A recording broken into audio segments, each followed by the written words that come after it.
अच्छे ओजस्वी नेता भी पैदा होने लगे हैं।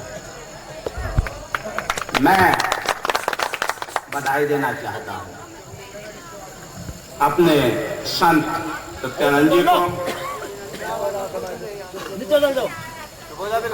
कि उन्होंने अपना जीवन अर्पण करके और एक श्रृंखला बनाकर हम सबको मोतियों के रूप में एक माला में पिरोकर यहाँ पर उतारा है।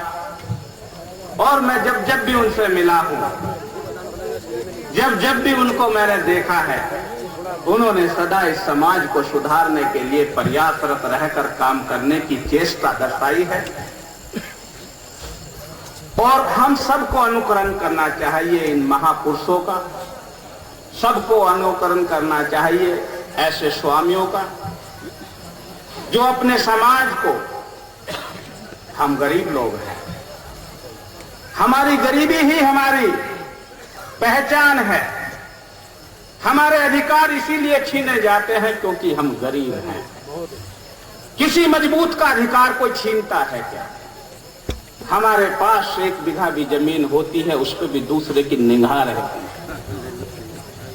हमें पट्टे की जमीन मिलती है, उस पर भी दुश्मन की निगाह रहती है। हमारे बच्चों को रोटी मिले या ना मिले, हमारी मेहनत को दबा के रखने की उनकी निगाह रहती है। और ये कसूर सिर्फ हमारी गरीबी है। तो खैर, मनुष्य का जीवन कुछ बातों पर निर्भर करता है।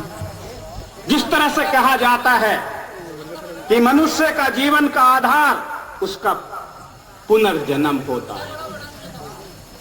हम मानते हैं कि हम पुराने जन्म में कुछ गलत काम किए होंगे, इसलिए हम चमार हैं, लेकिन वो हमारे हाथ में नहीं था। जो हमारे हाथ में नहीं, हम उस पर विचार नहीं कर सकते।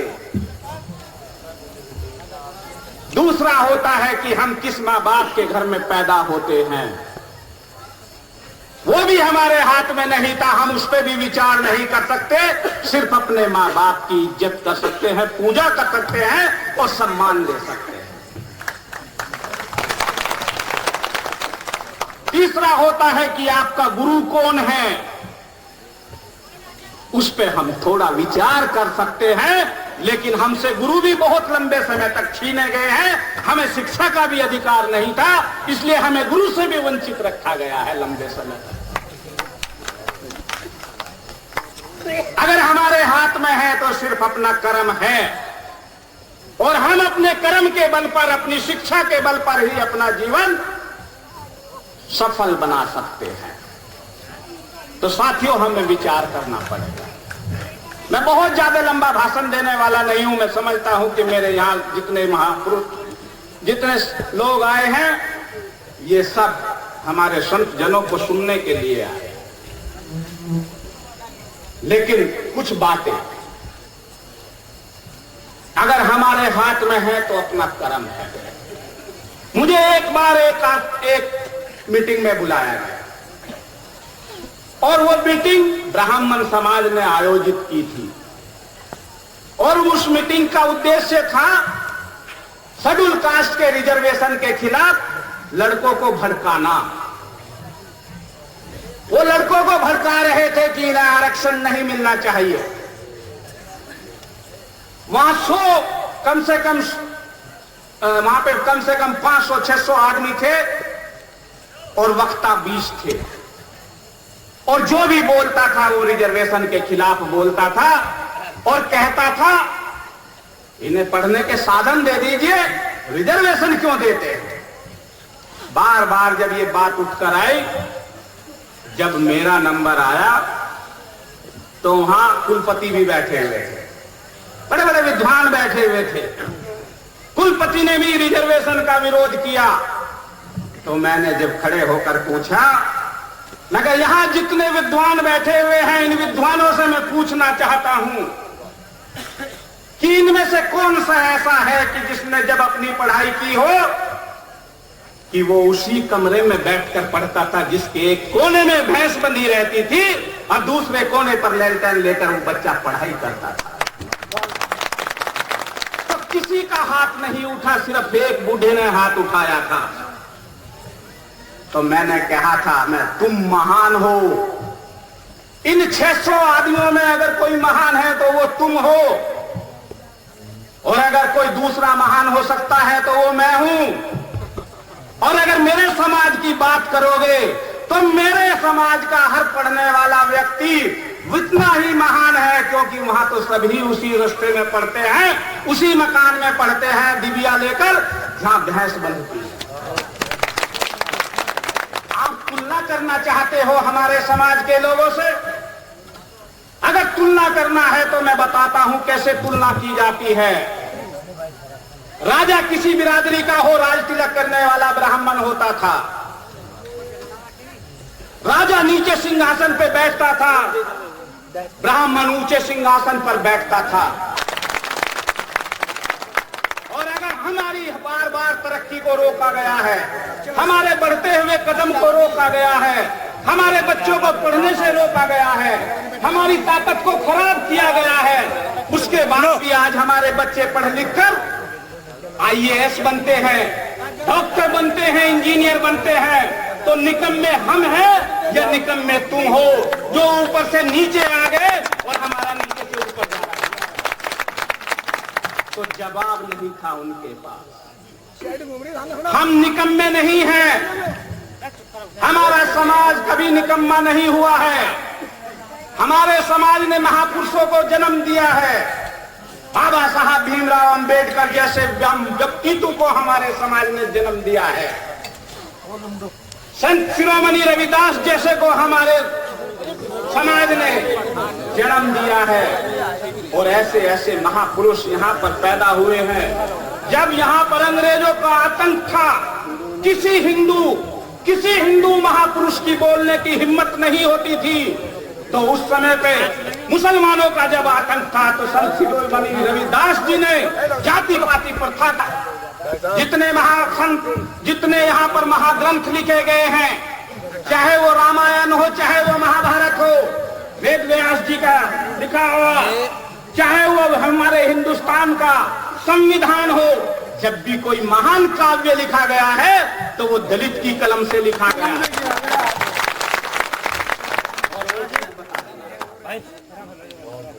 हमारे अगर अधिकार न छीने जाएं तो हम कभी पीछे रहने वाले नहीं। आज आपने अपनी ताकत का परिचय दिया है, आज आपने समाज दिया है, और आपकी उस एकजुटता का परिचय के बाद आज आपकी बहन कुमारी मायावती चौथी बार इस प्रदेश की मुख्यमंत्री।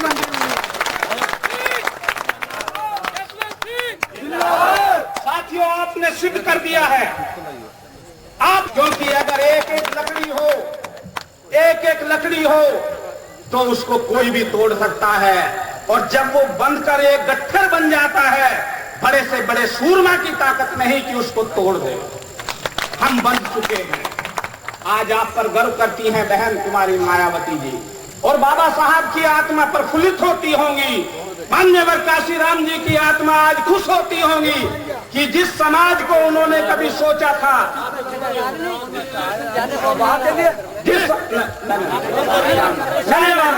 कि हम कोई भी बड़े से बड़ा कार्य कर सकते हैं। मैं और ज्यादा लंबी बात ना करते हुए, क्योंकि कहने के लिए तो हम लोगों के पास बहुत बड़ा इतिहास है, लेकिन मैं इतना कहना चाहता हूं कि संत रविदास घाट के नाम से एक फाइल चली हुई है, वो शासन में चली हुई है, उसके लिए मांग रखी गई थी। मैंने उस फाइल को कई बार आगे बढ़ाया है, और यहां आने से पहले मैं वहां बैठा हुआ ऊपर इस बात की चर्चा कर रहा था कि मेरे साथ एक आदमी लग जाओ, मैं उसको पार करा दूंगा। एक आदमी ऐसा लग जाए जो सिर्फ संत रविदास घाट की फाइल का ही नाम रखता रहे, इसके अलावा कोई दूसरा नाम ना, वो पार करा दूंगा। आपकी बात है एजुकेशन संस्था खोलने की। एजुकेशन संस्था खोलने के लिए हम विचार कर लेंगे, सब लोग बैठकर किन किन चीजों की जरूरत है।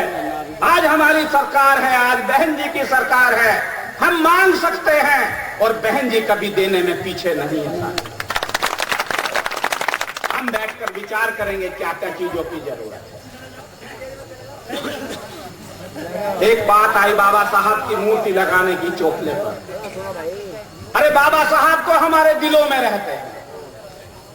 आज इस हिंदुस्तान नहीं, पूरे संसार में अगर सबसे ज्यादा अनुयायी हैं तो वो बाबा साहब के हैं।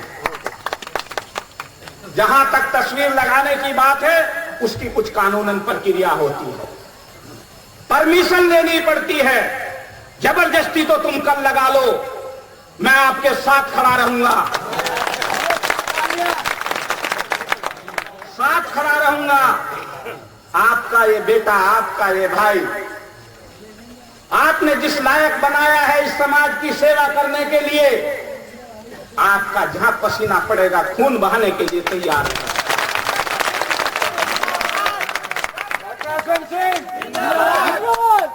और अगर प्रक्रिया के तहत चलाना है तो वो कागज मैं पूरे कराऊंगा, नहीं जिस तरह से आपको मंजूर हो।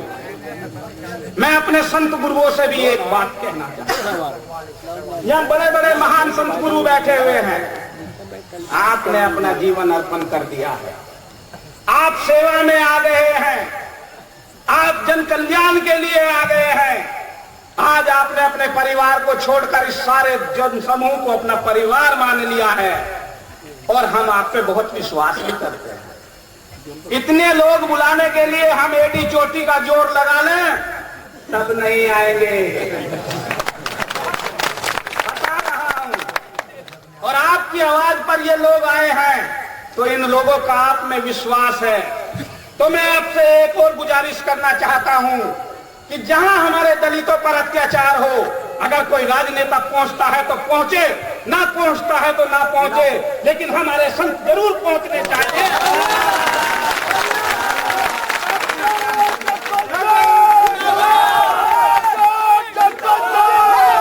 संतों को अगर वहां पहुंचेंगे तो हम अपने संतों का सम्मान कभी नीचा नहीं होने देंगे, ये बात हम,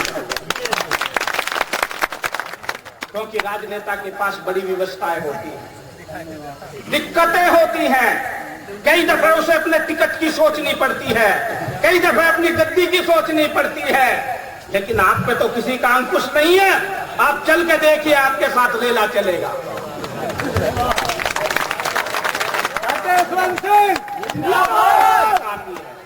अब बात आती है कि भाई यहां आया हूं तो कुछ उम्मीद भी होगी।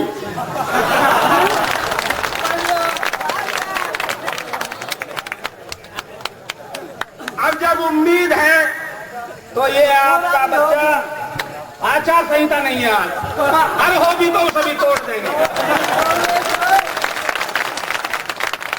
वो कोई कहते हैं ना, एक गाना सुनता था मैं पहले, गाना है,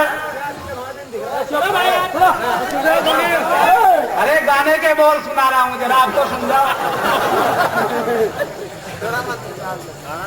होठों पे खुशी आ जाती है, आंखों में सरूर आ जाता है, और जब तुम मुझे अपना कहते हो अपनों पे गरूर आ जाता है।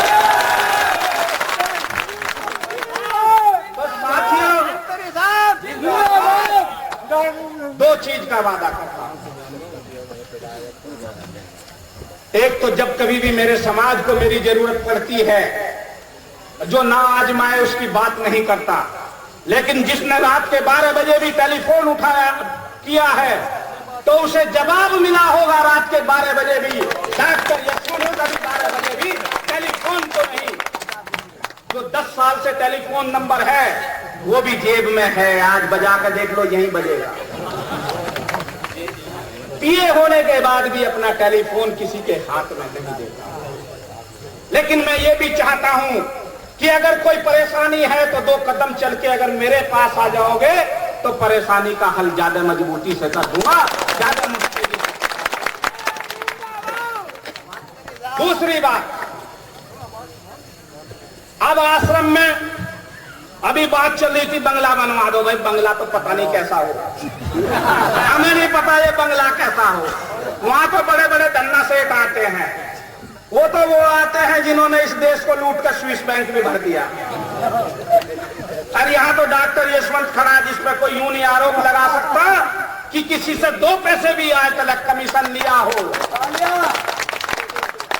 यहाँ डॉक्टर यशवंत खड़ा। लेकिन इतना जरूर कहना चाहता हूं, अगर आप 1 कमरा कहते हो तो 1 कमरा बनवा दूंगा, और 1 लाख रुपए चाहते हो तो 1 लाख रुपए दे दूंगा।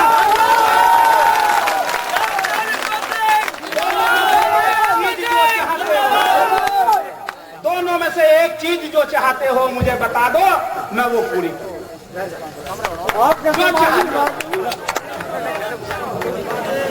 दोनों करवानी चाहते हो तो 1 इस साल और 1 अगले साल।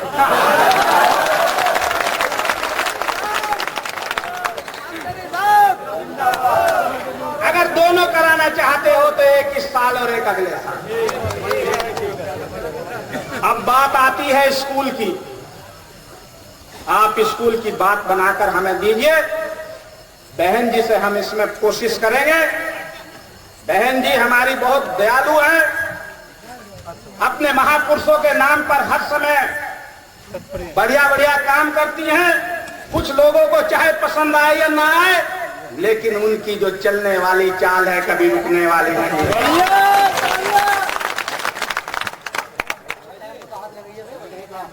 लोग चाहते हैं कि जो उन्होंने कदम रखे हैं वो रुक जाएं। कहीं कोर्ट का सहारा लेते हैं, कहीं अदालत का सहारा लेते हैं। अरे चोर की तरह पीछे से क्यों वार करते हो? क्यों अदालत में जाते हो? ताकत अजमानी है तो जनता की अदालत में आ जाओ। जनता उन पार्टियों को नकार चुकी है। इसलिए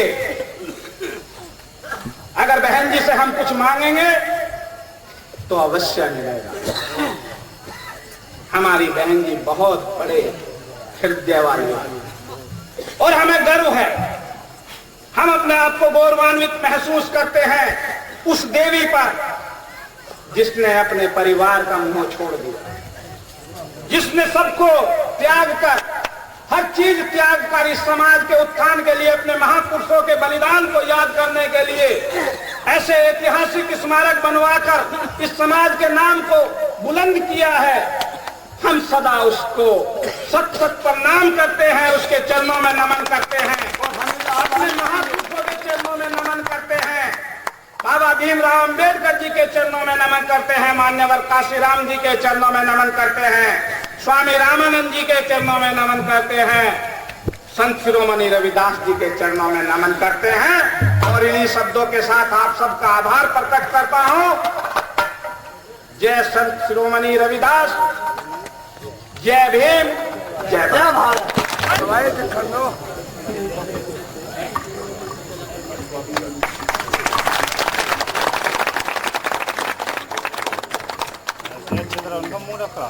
ना जोर